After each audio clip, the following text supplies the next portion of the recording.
Hello and welcome to this week's edition of Widener News. I'm your host, Samira Allen. And I'm your co-host, Mitchell Mackesy. Widener professor J. Wesley LaCrone has co-edited a textbook on Pennsylvania politics. Pennsylvania Politics and Policy Volume 1 explores many issues of interest to Pennsylvanians. LaCrone, who chairs Widener's Department of Political Science, was one of many contributors to the book. Dr. Dipen D'Souza of the School of Engineering has received a 2-year grant for $100,000. The grant is to help develop a novel material that will selectively recover 2 rare earth elements, neodymium and dysprosium. The grant will support both graduate and undergraduate students.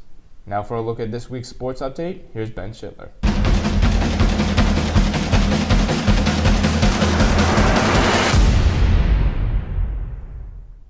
Thanks, Mitch. Both men's and women's basketball picked up victories over Alvernia this weekend.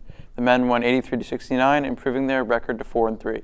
Tyler Drews led the way with 30 points, and Jalen Howard also had a big day with 22.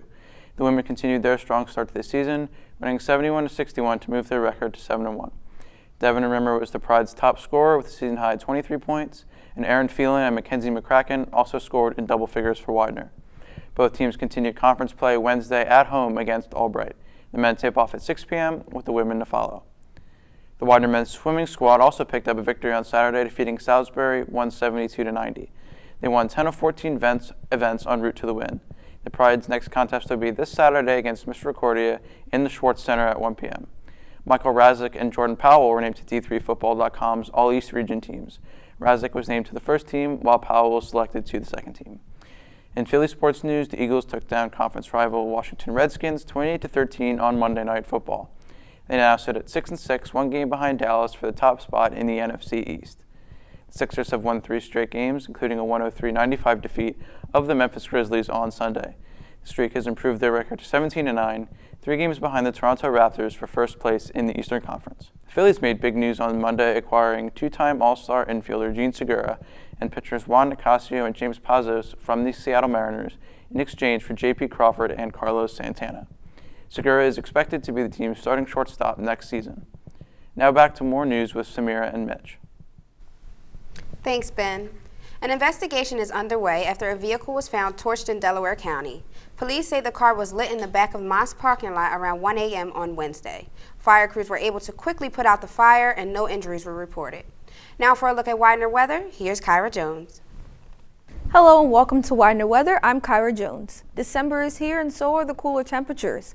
Tomorrow is mostly cloudy with a high of 38 degrees. Thursday is partly cloudy with a high of 40 degrees. The weekend is perfect for any activities you have planned, so get out and enjoy some holiday shopping. Friday is mostly sunny with a high of 39 degrees. Saturday is partly cloudy with a high of 35 degrees. And Sunday is partly cloudy as well with a high of 36 degrees. Well, that is all I have for you this week on Widener Weather. Happy holidays. And now back to more news with Samira and Mitch. Thank you, Kyra. The 41st President of the United States, George H.W. Bush, passed away on Friday night at the age of 94. His death comes less than 8 months after the passing of his wife. The president who steered the nation through a tumultuous period in world affairs will be dearly missed by friends, family, and national supporters. Another food recall has been made, and this time it is on raw beef products. There are concerns about possible salmonella contamination. The sickness has affected 246 people across 26 states. SpaceX has delivered 64 satellites into orbit at once for a record-setting mission. The mission illustrated the growing demand to launch small satellites that some companies hope will empower an array of new businesses. SpaceX's goal is to drastically reduce the cost of a launch by reusing hardware that its competitors long thought was impossible. As we prepare for our winter break, this is a friendly reminder to students who live on campus to make sure to follow the guidelines of your checkout that your residence assistants provide you. That is all we have for this final edition of Widener News for the semester. I'm your host, Samira Allen. I'm your co-host, Mitchell Mackesy. We hope you all have a good break, and we'll see you in the spring.